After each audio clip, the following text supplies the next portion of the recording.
तो हमने मैक्सिमम सारी चीज़ें लगभग कवर कर ही ली थी, ठीक है, इस चीज़ इनमें। अब मेन बात करते हैं पैसों।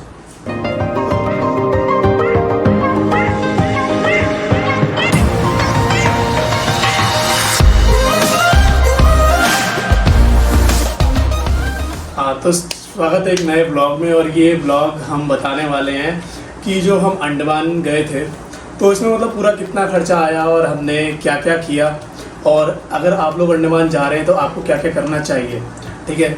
सबसे पहले तो बात करते हैं कि अंडमान जाने का सबसे अच्छा टाइम कौन सा है। जिस टाइम पे हम लोग गए थे ना, वो टाइम मानसून स्टार्ट होने वाला था, मतलब हुआ नहीं था लेकिन होने वाला था। तो उस टाइम पे जो सबसे अच्छी चीज़ थी कि बारिश हो रही थी, लेकिन कभी कभी हो रही थी और ज़्यादा तेज़ भी नहीं हो रही थी। तो हम बारिश में भी घूम रहे थे, ह्यूमिडिटी थोड़ी ज़्यादा थी, ठीक है, लेकिन गर्मी उतनी ज़्यादा नहीं हो रही थी। तो मतलब मज़ा आया स्कूटी वगैरह में घूमने में। तो मतलब जो हम जिस टाइम पे गए थे ना, वो टाइम सबसे बेस्ट था, क्योंकि मुझे ऐसा लगता है जिनको ना गर्मी ज़्यादा लगती है, जैसे मुझे गर्मी ज़्यादा लगती है, तो इसीलिए ये टाइम सबसे बेस्ट है। तो मतलब अच्छा, हम लोग अपने हिसाब से अच्छे टाइम पे गए थे। हाँ। बट जो रिकमेंडेशन होती है वो होती है कि अक्टूबर से लेकर मार्च तक जो महीना होता है उसमें जाना चाहिए, क्योंकि उस टाइम पे आपको बारिश ही नहीं मिलती, तो आप सब चीज़ें मतलब एंजॉय कर सकते हो। जैसे कि बारिश हुई तो कभी कभी हम कहीं चीज़ जगहों पे नहीं जा पा रहे थे उस टाइम पे, क्योंकि बहुत तेज़ बारिश भी हो रही थी, तो हमें वेट करना पड़ रहा था। तो वो वेट नहीं करना पड़ेगा आपको। तो शुरू करते हैं कि सबसे पहले हमारी फ़्लाइट थी न्यू दिल्ली से। पोर्ट ब्लेयर की फ़्लाइट थी हमारी। फ़्लाइट जो थी उसमें हॉल्ट था कि हमें रुकना था बेंगलुरु में।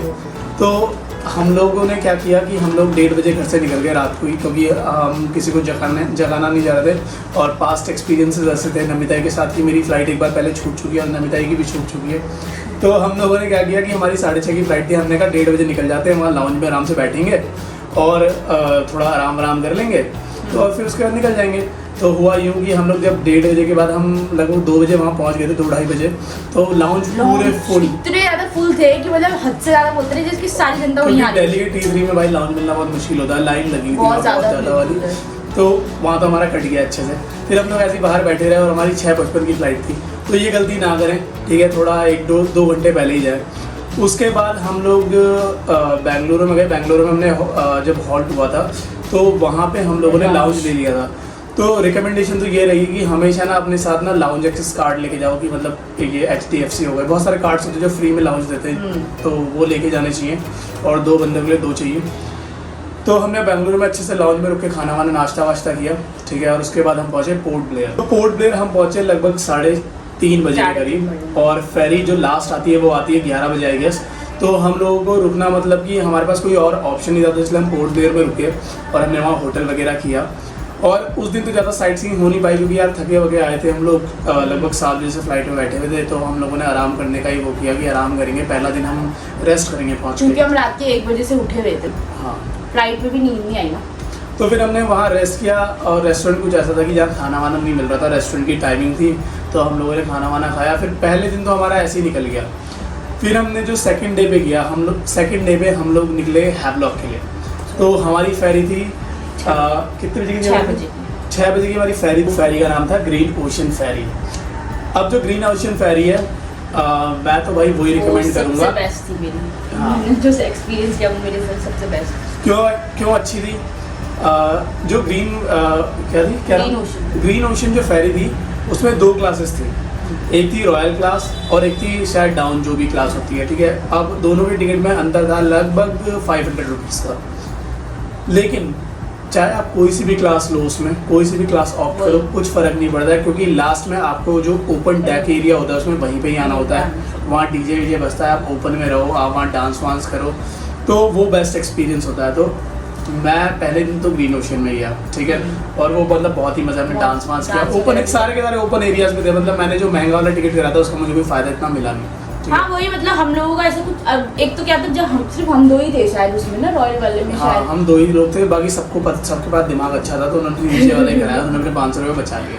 तो आप लोग भी ग्रीन ओशन में जाओ और उसमें अपने 500 रुपये बचा सकते हो। फिर हम पहुँचे हैवलॉक में, ठीक है। हैवलॉक में आप जैसे ही बाहर उतरोगे, वहाँ आपको ऑटो रिक्शा और वो कैब्स वगैरह सब मिल जाएंगी। तो बहुत अच्छा ऑप्शन है कि आप होटल पहले से ही बुक करा लो। होटल वाले आपको फ्री पिकअप सर्विस दे देते हैं, तो वो अच्छा ऑप्शन है। बाकी अवेलेबिलिटी तो हमेशा रहती है वहाँ पे, ठीक है, पोर्ट पे रहती है।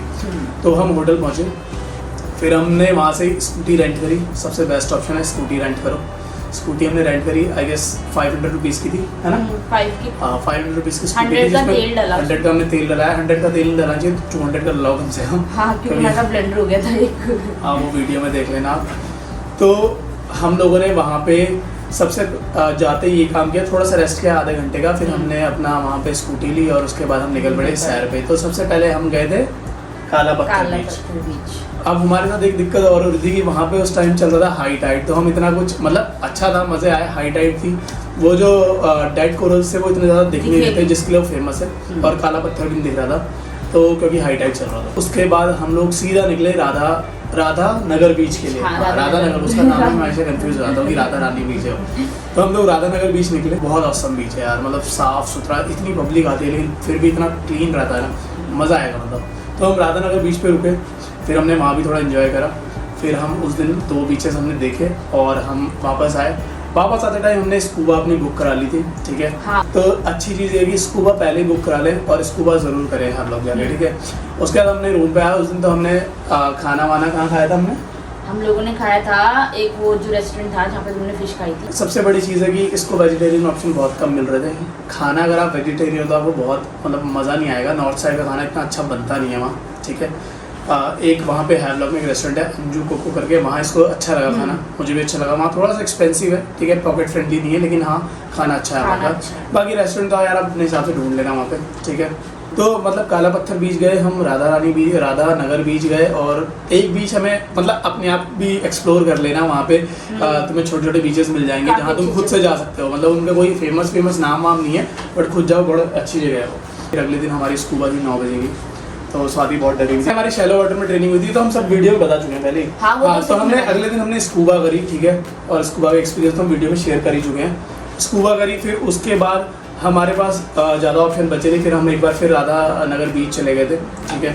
और उस दिन तो पहले दिन हमें लेट हो गया था थोड़ा, तो हम अगले दिन गए तो हम वहाँ पे आराम से एंजॉय करके आए। हमने बहुत एंजॉय किया उस दिन को। तो हैवलॉक में बीचेस हैं, ठीक है, और स्कूबा मेन है, तो वो करें। उसके बाद लेकिन 2 दिन चाहिए हैवलॉक में, क्योंकि आप स्कूबा नहीं कर पाएंगे पहले दिन। तो मतलब 3-4 बीचेस हैं वहाँ पे, हम लोगों ने जिस हिसाब से करे थे वहाँ पे, तो हमने एक ही दिन में 3-4 बीचेस कवर कर दिए थे। उसके अगले दिन हमारा स्कूबा का था, फिर हम लोग दोबारा उसी बीच पे गए जहाँ पे हमें मजा आया राधा बीच, क्योंकि हम उस दिन रात को गए थे ना, रात को गए थे, तो हम लोग इतना वो नहीं दिखा पाए। बाकी लोकल मार्केट है घूमने के लिए, आप लोकल मार्केट घूम सकते हो और वहाँ पे जो खरीदना खरीद सकते हो, खरीदारी कर सकते हो। और एक बहुत मेन चीज़, अगर आप वहाँ से सी शेल होते हैं वो इकट्ठे करते हैं, तो वो आपको लाने नहीं देंगे, आपको एयरपोर्ट पे वो वापस रखवा लेंगे, तो वहाँ से उठा के लाने की ज़रूरत है नहीं, तो कभी ला ही नहीं पाओगे। अब हमें किसी ने बताया था कि अगर आपको ले जाने तो आपको बिलिंग करवानी पड़ेगी। मतलब कुछ खरीदो ऐसे ही सी शेल से बनाओ, कुछ खरीदो उसके अंदर डालो पैकेट के अंदर, ठीक है, और वो बिल दिखा देना। फिर हम निकले नील आइलैंड, हैवलॉक आइलैंड से नील आइलैंड के लिए। नील आइलैंड ज़्यादा बड़ा आइलैंड नहीं है, ठीक है, और ज़्यादा कुछ है भी नहीं वहाँ, तो एक दिन काफ़ी रहेगा नील आइलैंड घूमने के लिए। तो जब हम नील में पहुंचे तो वही पोर्ट पे हम गए थे, कौन सी फेरी में? नील में गए हम नॉटिका। अब नॉटिका है 2nd नंबर की, जो कि जिसमें ओपन डेक एरिया नहीं है, तो हम अंदर बैठ के गए।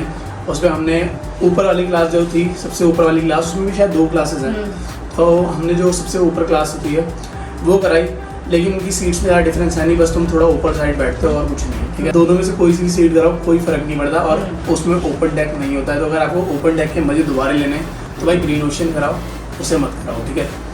तीसरी चीज़, जब हम नील पहुँचे तो पोर्ट पे आपको बहुत सारी फिर से ऑटो रिक्शा और टैक्सी वगैरह मिल जाएंगी, और कैब वगैरह का कोई इशू होने वाला है नहीं। हम लोग पहुँचे अपने होटल के बाद हमने फिर से स्कूटी रेंट करी।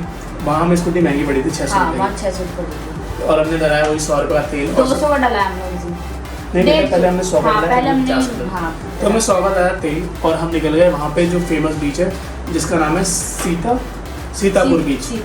हाँ। अब सीतापुर बीच जब हम पहुँचे तो हाई टाइड थी, और हमने थोड़ी देर वहाँ बैठे, और उसके बाद वो सनराइज़ के लिए सनसेट के लिए बीच है, मतलब मुझे कंफर्म नहीं है, बट उस टाइम पे तो सनसेट ना था ना सनराइज था, क्योंकि बादल लगे हुए थे। तो हम तो सीधा वहाँ कोई था नहीं वहाँ पे, हम दोनों ही थे, फिर हम वहाँ से आ गए 5-10 मिनट बाद। एक और बीच था वहाँ पे, तो वहाँ पे हम गए, लेकिन वहाँ मतलब वही अंधेरा हो रखा था, और वहाँ भी कोई लोग थे नहीं, ठीक है। फिर क्योंकि वहाँ जितने भी बीचेस हैं वो सनसेट या सनराइज़ के लिए फेमस है, तो अगर आप जाओगे तो सनसेट मतलब बारिश के टाइम पे जाओगे तो नहीं मिलने वाला। हाँ, जिस मौसम में आपको बताया अक्टूबर से मार्च में, तब जाओगे तो आपको सनसेट और सनराइज दोनों देखने को मिलेगा। फिर वहाँ पे जो नेचुरल ब्रिज है वो शाम को हम जा नहीं पाए, क्योंकि हाई टाइड हो रहा था, तो हमने डिसाइड किया कि हम अगले दिन मॉर्निंग में चलेंगे। उसके बाद हम मार्केट गए पहले दिन, फिर हमने खाना वाना खाया, हम वापस रूम पे आ गए। फिर नेक्स्ट डे हम लगभग 6 बजे उठे, हम लोग नेचुरल बीच देखने के लिए निकले, क्योंकि उसके थोड़े मॉर्निंग के मतलब आफ्टरनून होते होते तक हाई टाइड होना शुरू हो रहा था वहाँ पे, तो हम लोग जल्दी चले गए। हमने नेचुरल बीच देखा और काफ़ी अच्छा था। हाँ, ठीक है, जिसमें हम लोग आगे रास्ते में डर के पानी आ रहा है मतलब, तो पानी वानी भी आने बढ़ने लग गया था, तो हम लोग वापस आ गए थे देख के। तो मतलब बहुत अच्छी चीज़ है, आप देख सकते हो आप। लेकिन ये सब चीज़ें एक दिन में ही कर सकते हो, हम इसलिए नहीं कर पाए क्योंकि हाई टाइड का टाइम था। तो हम लोग फिर वापस आए 11 बजे, लगभग 11 साढ़े 11 का हमारा मैक्रूज था। अब नील से जब हम पोर्ट ब्लेयर गए तो मैक्रूज सबसे रॉयल है, जो सबसे टॉप क्लास था वो हमें सीट्स नहीं मिली, वो सिर्फ 8 सीटें होती हैं, फुल हो चुकी थी। उनको लेने का फायदा नहीं है, ठीक है, क्योंकि वो 4 सीट ऐसे हाँ, नहीं मतलब होती, केबिन के अंदर होती हैं, कंजेस्टेड सोफे होते हैं बड़े वाले। अरे पर कंजेस्टेड लगा था बाहर से देखने में ही बहुत। लेकिन मजा नहीं आता, अगर तुम 2 जने हो तो तुम प्राइवेसी एंजॉय नहीं कर पाओगे। तो सेकंड नंबर की हमने कराई, जो कि सच में रॉयल थी, क्योंकि हमने उसमें रिक्लाइनर सीट्स वगैरह थी। सबसे जो लोवेस्ट क्लास थी उसमें रिक्लाइनर वगैरह कुछ नहीं होता, बट प्राइस में डिफरेंस आता है लगभग 700-800 रुपये का हर क्लास में। तो हमने मिड क्लास कराई, रिक्लाइनर सीट्स थी, बहुत अच्छा था, अच्छा एक्सपीरियंस था मेरा तो। लेकिन स्वाति का अच्छा था क्योंकि वो बहुत तेज चलता है और बहुत ज़्यादा हिल रहा था, शेक हो रहा था, तो स्वाति को मतलब अच्छा नहीं लग रहा था। मेरे को ऐसा हो रहा था कि बस अब मैं आपका बता रही हूँ, मुझे भी उल्टी करने वाली थी ये मतलब। हाँ, बहुत गंदे। उसके बाद हमने पोर्ट ब्लेयर के लिए आपको चाहिए 2 दिन घूमने के लिए, लेकिन हमारे पास सिर्फ एक दिन था। हमने वहाँ जाके कोई स्कूटी नहीं ली, हमने एक कैब बुक कराई, उस कैब वाले ने हमको मतलब 3 जगह घुमाने के हमसे 800 रुपये लिए, ठीक है। वो होटल से पिक करता, होटल से होटल में ड्रॉप करता। तो हम लोगों ने सबसे पहले गए वहाँ से अपने होटल से गए हम सेंट्रल जेल बहुत अच्छी जगह है, ठीक है, घूमो। तो उसके बाद हम गए कॉर्बेंस बीच में, जहाँ पे की होती है वाटर एक्टिविटीज़ बहुत सारी, तो उस बीच पे आप लोग जा सकते हो। उस बीच पे कम से कम आपको 1-1.5 घंटा लगेगा, क्योंकि वाटर एक्टिविटीज़ करोगे। वो सिर्फ वाटर एक्टिविटीज़ के लिए, इतना सुंदर दिखने में नहीं है, बस वाटर एक्टिविटीज़ होती हैं बहुत सारी, तो वो आप कर सकते हो। उसको डर लग रहा था तो हमने एक ही करी, ज़्यादा नहीं कर पाए। फिर उसके बाद हमने सेंट्रल जेल पे एक लाइट शो होता है, वो उसकी टिकट पहले ही बुक करवा लेना, वो हमने बुक करवा ली थी। फिर हम उसके बाद गए सेंट्रल जेल के वापस से, और हमने वहाँ लाइट शो एंजॉय किया। फिर वो था 5:20 का शो, तो हमें 6:30 पे ख़त्म हुआ था।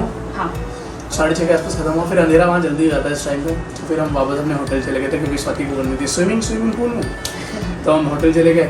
फिर नेक्स्ट डे के लिए अगर आप रहोगे तो नेक्स्ट डे के लिए आपके पास होगा वहाँ पे एक चिड़ियापुर बीच है। बीच है ना? हाँ, बीच है वो, मतलब वो जंगलों के। हाँ, चिड़ियापुर बीच है, वहाँ जा सकते हो, जंगलों के बीच से रास्ता है। और भी 2-3 जगह हैं वहाँ पे, ठीक है, जो आप देख सकते हो अगर आप मतलब देखना चाहो, ठीक है। और फिर हम अगले दिन हम पोर्ट ब्लेयर से आ गए वापस न्यू दिल्ली। तो हमने मैक्सिमम सारी चीज़ें लगभग कवर कर ही ली थी, ठीक है, इस चीज़ इनमें। अब मेन बात करते हैं पैसों। तो स्वाति तो बिल्कुल तैयार हो चुकी है दोबारा से, बिल्कुल चेंज करके आती है, क्योंकि से क्लास जाना था। हाँ, तो मैं पूरे खर्चे के बारे में अगर बताऊँ तो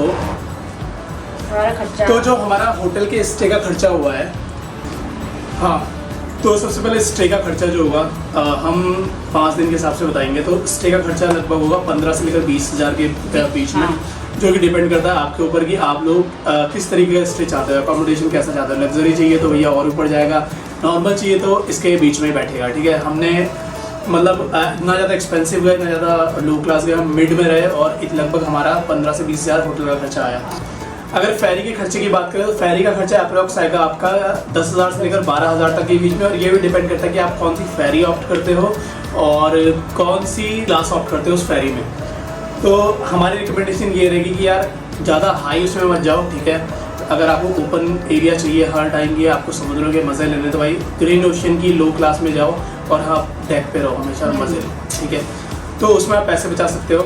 होटल में भी इस तरीके से पैसे बचाए जा सकते हैं। अब बात करते हैं ट्रैवलिंग की, मतलब ट्रैवलिंग इन द सेंस कि आपको जो भी कैब और स्कूटी वगैरह का जितना खर्चा आएगा वो आपका लगभग आएगा 3500 से लेकर 4,500 के बीच में, ठीक है। इससे ज़्यादा ये होने नहीं वाला, ठीक है। और स्कूटी आप रेंट करोगे लगभग 2 दिन के लिए हैवलॉक में, 1 दिन के लिए डील में, और पोर्ट ब्लेयर में आप डिपेंड करता है, आप या तो कैब कर लो या स्कूटी कर लो। मेरे हिसाब से कैब ज़्यादा बेटर ऑप्शन है वहाँ के लिए। तो ये आपका लगभग 3,500 से 4,500 के बीच में निपट जाना चाहिए, ठीक है, विद पेट्रोल। फिर हम बात करते हैं फ़्लाइट की। तो फ्लाइट की टिकट हमारी हमने लगभग 1 महीने पहले बुक करा दी थी, और वो पड़ी हमें 35,000 रुपये की। तो 35,000 रुपये मेरे हिसाब से 35 से 40,000 रुपये के बीच में बैठेगी ये टिकट्स, ठीक है, आने जाने की। हम ये बात करें एक कपल की, ठीक है। जो भी चीज़ हम बताएंगे वो एक कपल की कंटेक्स्ट में बताएंगे।